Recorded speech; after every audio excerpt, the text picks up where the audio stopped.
Trigger warning. The following podcast contains content that may be deeply disturbing. You will hear first-hand accounts from parents and family members who have lost children to filicide, the murder of a child by a parent or caregiver. These stories are raw, emotional, and shared from the perspective of those who have lived them. They include details of unimaginable loss, system failures, and trauma. Please take care while listening. If at any point you need to pause, stop, or step away, we understand.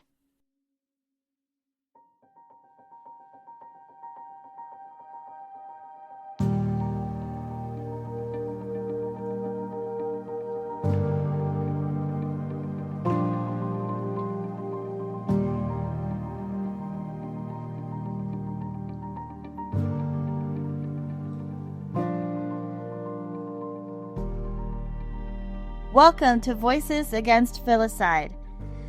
I'm your host, Hope Hooton.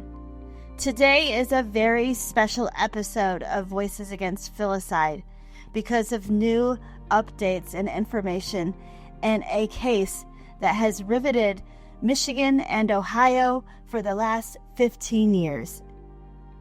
Welcome to Voices Against Filicide. I'm your host, Hope Hooton, a mother who has walked this journey and an advocate turning my pain into purpose. This podcast sheds light on filicide cases, statistics, who these children were, the warning signs missed, and the advocacy work being done in their honor, and so much more. Together, we speak the truth, honor their lives, and fight for change. Before we go any further, I want to take a moment to honor two of the brightest lights I've ever known. My children, Alec and Lydia. Alec with his love for Pokemon and his kind heart, and Lydia with her joyful personality and love of unicorns. They were my whole world. They were joy in human form. Their laughs, their hugs, their imaginations, all of it lives on in me, in this podcast, and in the work I do every day to spread awareness and protect children. This podcast is for them. It's for every child whose voice was silenced too soon. Alec and Lydia, you are my why, and I will never stop fighting in your name. Thank you for joining me today for this special episode of Voices Against Filicide, and let's get right into the episode. Thanksgiving weekend, 2010 in Morenci, Michigan, a small rural town in Lenawee County. I know that area well. The dense woods, the quiet country roads, the kind of place where everyone knows each other and where secrets can feel deeply buried. A father takes his 3 young sons for the holiday, and they are never seen again. 9-year-old Andrew, 7-year-old Alexander, and 5-year-old Tanner. Their father, John Skelton, tells the world he's given them away for their safety. But the house is in ruins.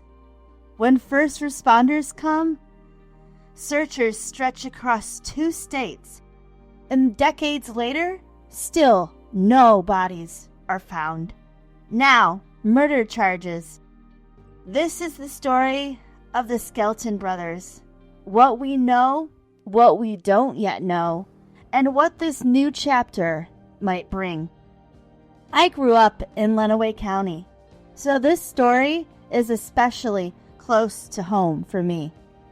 I know how thick the woods can feel, how remote some parts of this county can be, how miles and miles of dirt back roads wind and weave through this country, and how small towns like Morenci can be both tight-knit and full of deep secrets. Here's what happened. In November of 2010, the Skelton family was in Morenci. Andrew was 9, Alexander was 7, and Tanner just 5 years old. Their mother, Tanya, had custody. John Skelton, their father, worked as the truck driver, and by that fall, their marriage was strained, to say the least. The plan was simple. John was going to have the boys over the Thanksgiving holiday and return them to their mother the next morning. On Thursday, November 25th, 2010, the boys were seen playing in their father's backyard after Tanya had dropped them off on East Congress Street. Then Friday morning, November 26th, Tanya grew worried when the boys were not returned.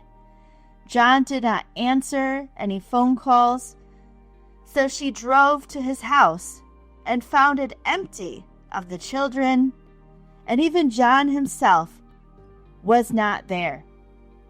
Come to find out, John was at the local hospital with a broken ankle, which he claimed resulted from a suicide attempt earlier that day. Why? Why would he commit suicide if he was having his boys for that holiday? When investigators later entered the home, they found a chilling scene. Broken glass, several cut cords, furniture overturned, and the most disturbing thing? On the second floor of John Skelton's home, a noose was hanging from the upstairs banister, and an open Bible with a verse that was circled next to it. When Tanya arrived and saw none of her boys and found the house in chaos, alarm bells went off. She made sure that law enforcement knew what was going on, and very quickly an Amber Alert was issued for Andrew, Alexander, and Tanner Skelton. That alert spread across Michigan and into Ohio, mobilizing local police, state troopers, volunteers to search for the boys, and the community's support. From that moment, what began as a custody matter turned into a full-scale missing children's emergency. Meanwhile, John Skelton recorded activity on the Ohio Turnpike early that morning on November 26, 2010, traveling south of Morenci into southwest Ohio, then back into Michigan. He told many conflicting stories. First, the boys were with friends. Then he claimed he gave them to a woman for safekeeping, and they would later be released after graduation. Then the story changed that he placed them in an underground group for safety. None of these stories or versions of his story could ever be verified. Investigators searched and combed after lead after lead after lead, after talking to so many people.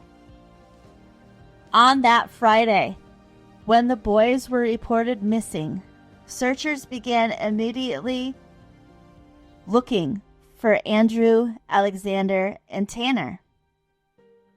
State police, volunteers, combined with many unanswered questions.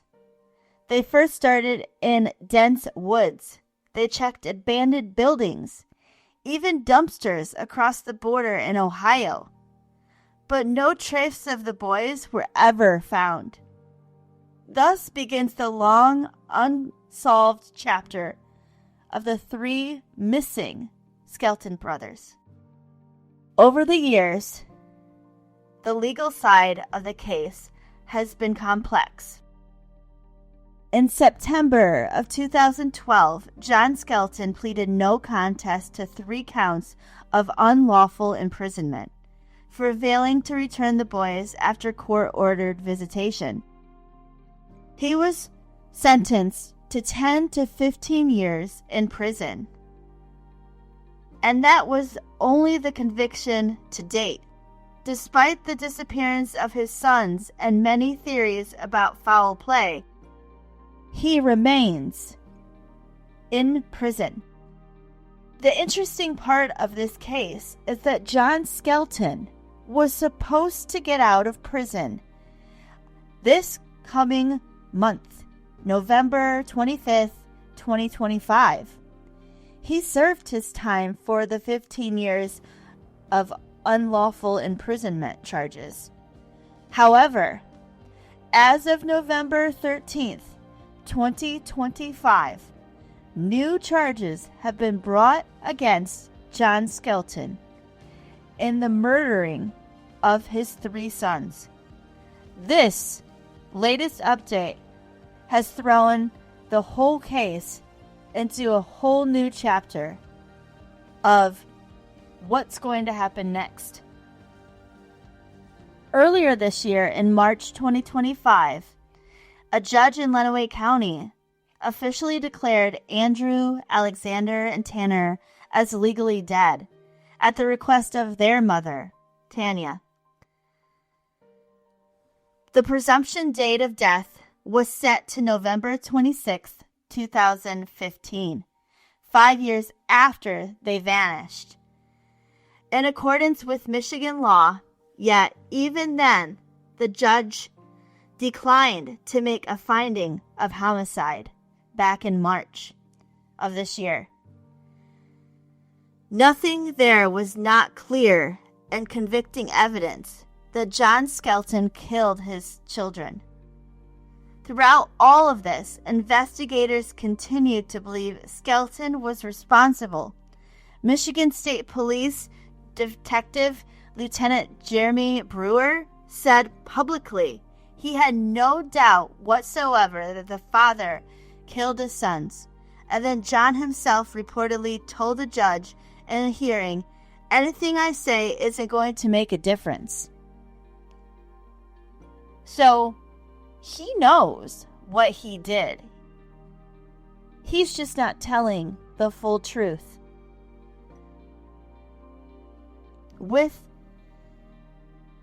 this information, here's where things shift dramatically. On November 13th, 2025, John Skelton, now 53, was charged in Lenawee County with 3 counts of open murder and 3 counts of tampering with evidence. The alleged date of this offense was November 25th, 2010. The timing is striking. The charges came just before his scheduled release from prison, like I said. The unlawful imprisonment conviction, prosecutors alleged his conduct dates back to the last known day that the boys were with him. Despite 15 years of searching, investigators have never found the boys. Andrew, Alexander, and Tanner still are missing.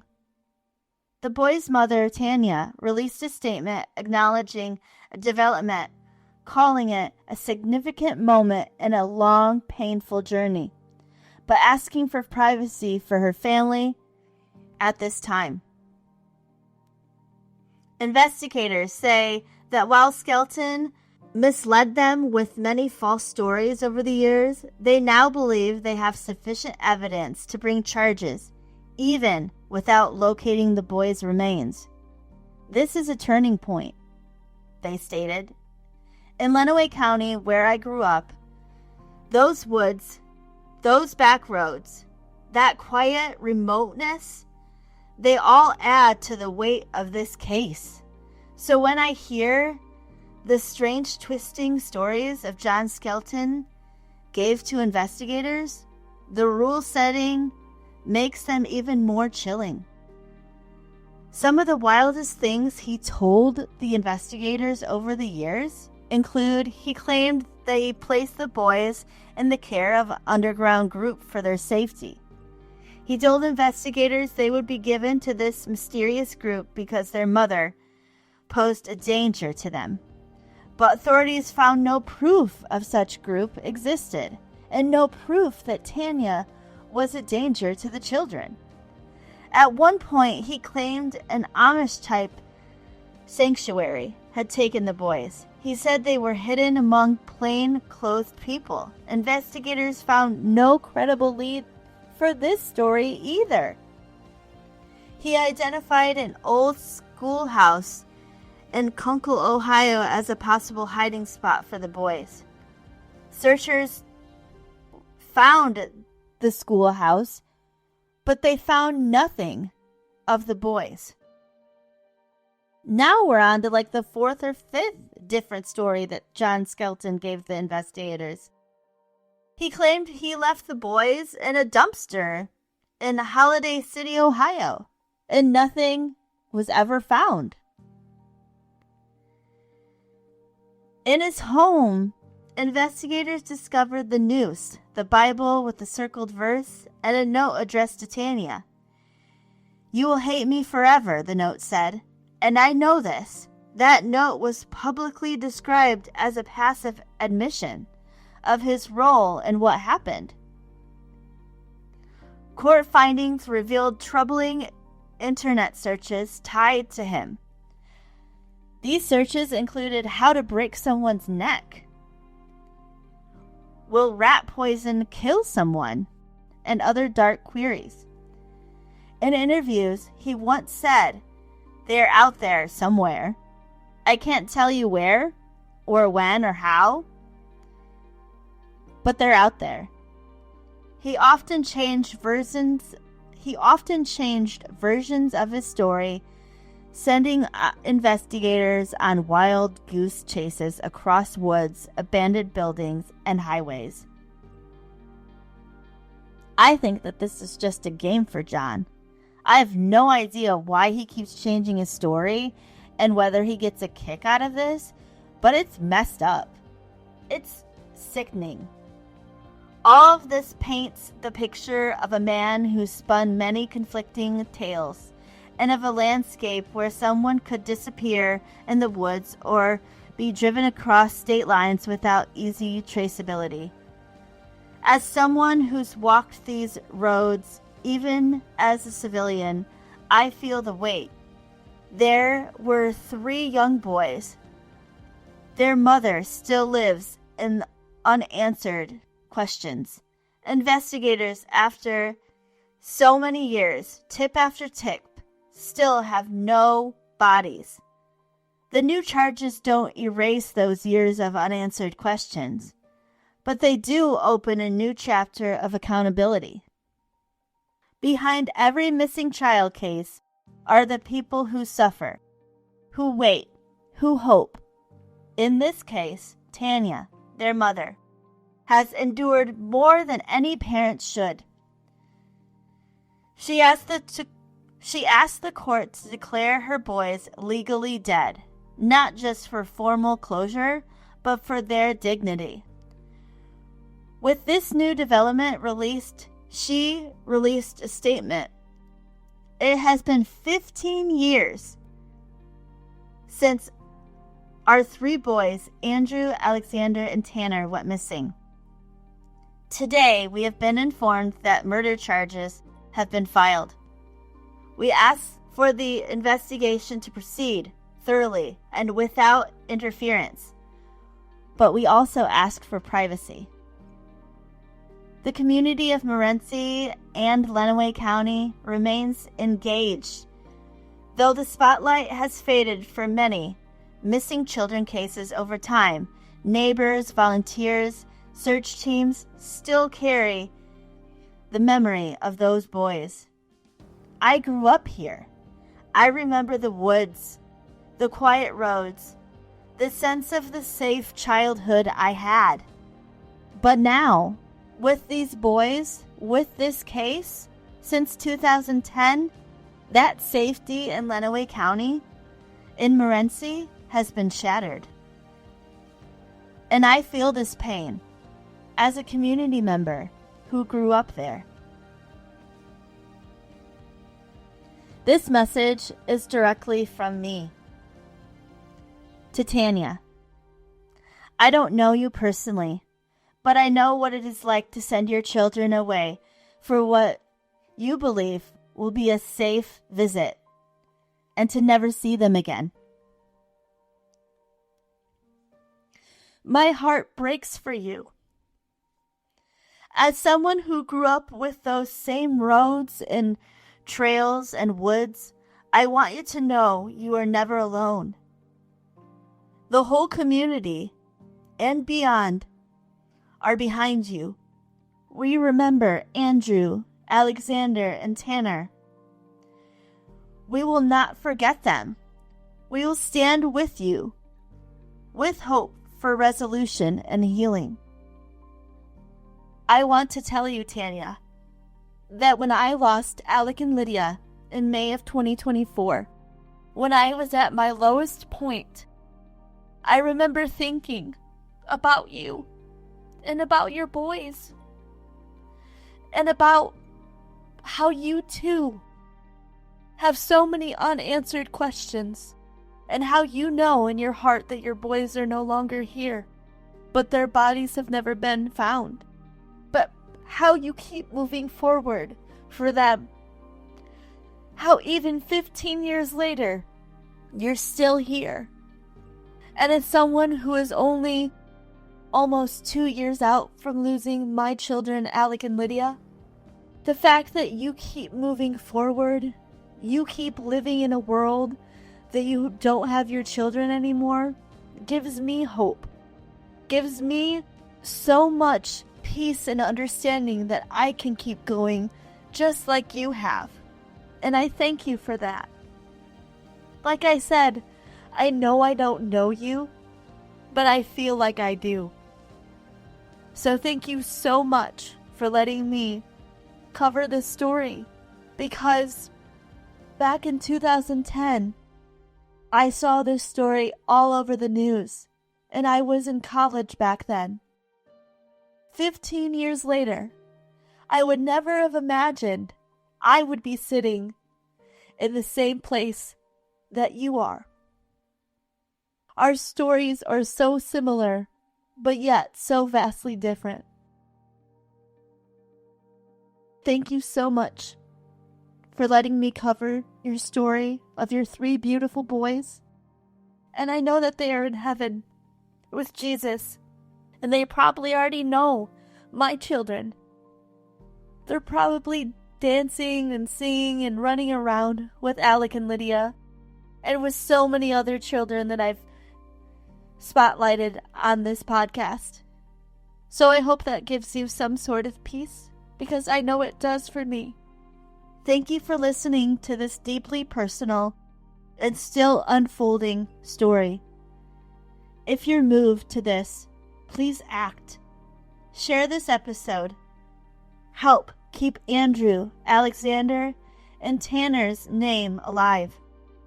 And keep pressure on this case for justice.